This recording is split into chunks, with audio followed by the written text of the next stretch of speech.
So, tay? Parang nasa langit ako. Ayos ba? O ayos. Bye! Yan na to! Asan ka? Punta ka dito, tay. Ba't ka ba nandyan? Wala ko nagsuwa, may kinuha. Ay ka dito.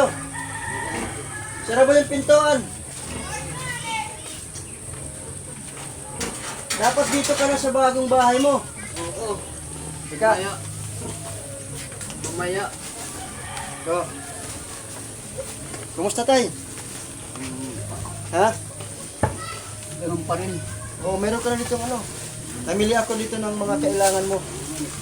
Pakibukas naman yung pinto.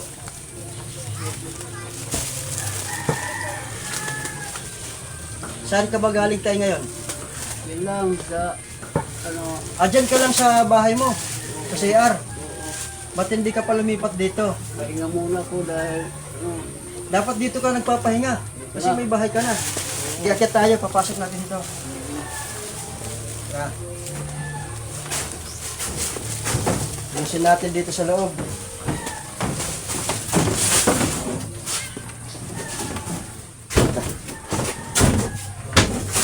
Na, mayroon na siya ditong kutson.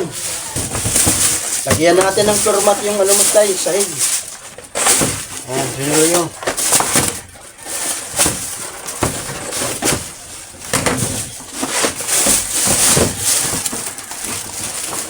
Ayan. Ako maganda tingnan.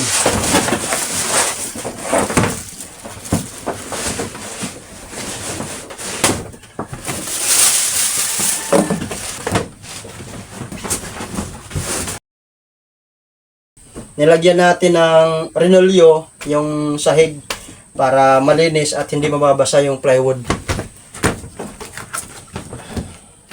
Si mahirap mag-design, hindi namin alam eh.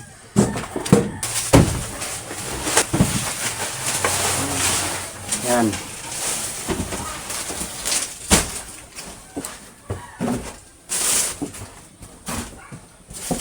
Yan na.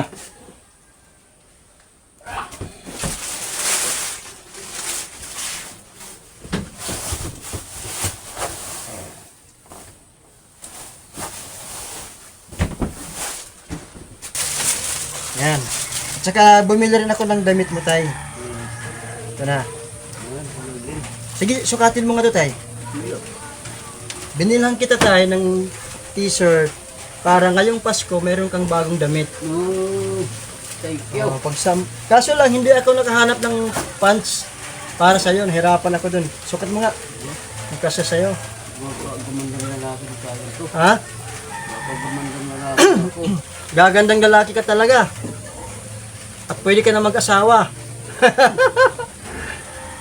Ayan, harap ka dun sa Inoa, ayusin mo tayo. Oh, puka dyan. Yan. Bagay ba? Bagay ba sa kanya? O ito, may short pant ka dito. Binalan kita ng short pant. Yan. Hindi ko muna ito suotin. O, wag mo na suotin muna yan. Oh. Hindi lang ako nakahanap ng ng pants na para sa'yo. So ngayon tay, kumpleto na dito sa higaan mo. Mayroon ka ng kutsyon. So malambot na yung higaan mo. So okay na ba? Okay. Okay. Pero dapat tay, yung mga gamit mo dun sa kabila, inahakot mo na dito. Oo, kukunin ko muna. Hakotin mo na dito, pati bigas mo. At tay, dito ka na matulog. Oo. Ba't ayaw mo dito matulog? Hindi ko magbago muna ko ganun. Ayaw mong, inaantay mo yung kutsyon sa higaan mo. Sige tay, hakotin natin yon. Tika, may bibigay muna ko sa iyo tay. Halika, usap muna tayo. Dahil ngayon, malapit na ang Pasko, masaya ka na ngayon, at nabago po natin ang bahay mo. Hindi ka na doon mananatili sa CR. Mag-uumpisa ka sa bagong taon, bagong bahay, bagong buhay. Ang ma-advise ko lang sa iyo tay, siyempre suma-sideline ka sa pagtatanim ng palay, at sabi mo nga kumikita ka kahit papano. Ang kailangan ngayon, tay, mag-ipon ka. Oo. Ha? Ipon ka ng ipon ng pera para kahit May paano, bahay naman ako. ay bahay ka na.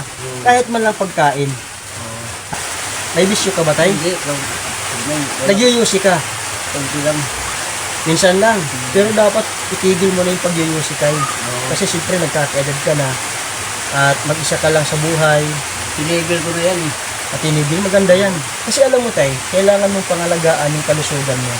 Mahirap kasi sa panahon ngayon, magkasakit ka. Sino ang mag-aalaga sa'yo? Yun. Di ba? Yun ang tanong mo yun ang tanong mo sa sarili mo. Kung magkasakit ka, paano ka na? Wala na. Wala na, di ba? Ang importante, ingatan mo yung sarili mo. Kasi ang puhunan po natin, tay, yung kalusugan natin. Palagi kang magdasal sa Diyos na itong nangyari sa buhay mo ngayon, kami po, naging blessing in disguise lang po kami na nakapunta dito. Ginamit po kaming instrumento ng Diyos para makita ka at matulungan ka. Kaya palagi kang magpapasalamat sa Diyos na sa pagkakataong ito, binigyan ka ng blessings. Ginamit po ng Diyos si Ma'am Merna na mabigyan po kayo ng tulong. Kasi napakabuting tao ni Ma'am Merna na binigyan po kayo ng pagkakataon na matulungan. Mabago yung bahay nyo talaga, makapatayo tayo ng bahay kubo mo. Kasi nung unang punta ko dito, ang hiling mo talaga, bahay kubo. Ito ngayon, nakagpatayo tayo ng bahay, no?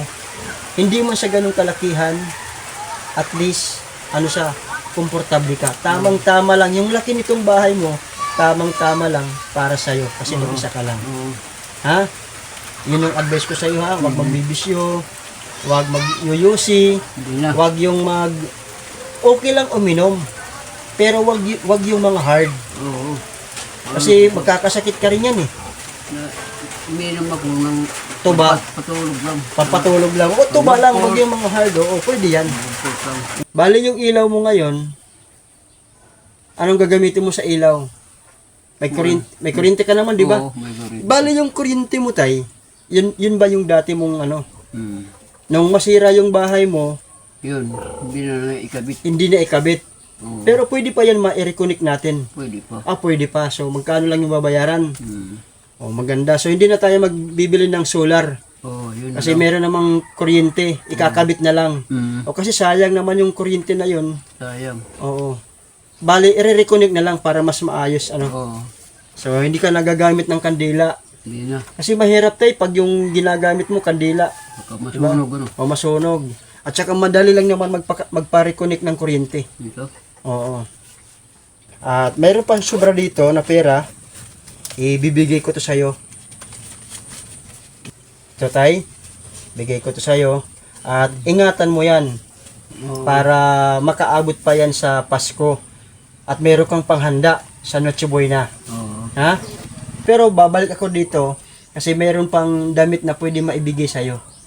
Ha? Oo. Anong masasabi mo ngayon, tay, na bago magpasko, dito ka na ngayon nakatira?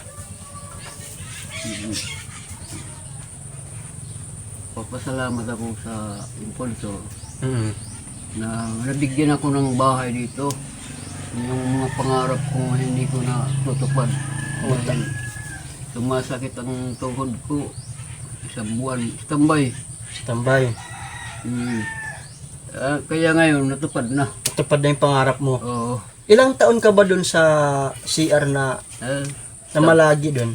10 taon yata. 10 taon ka dun na nagtiis? Oo. Grabe.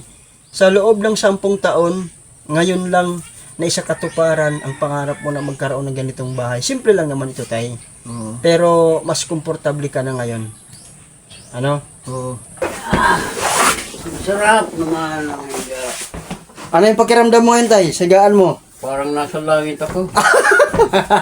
Ayos ba? O ayos. Okay.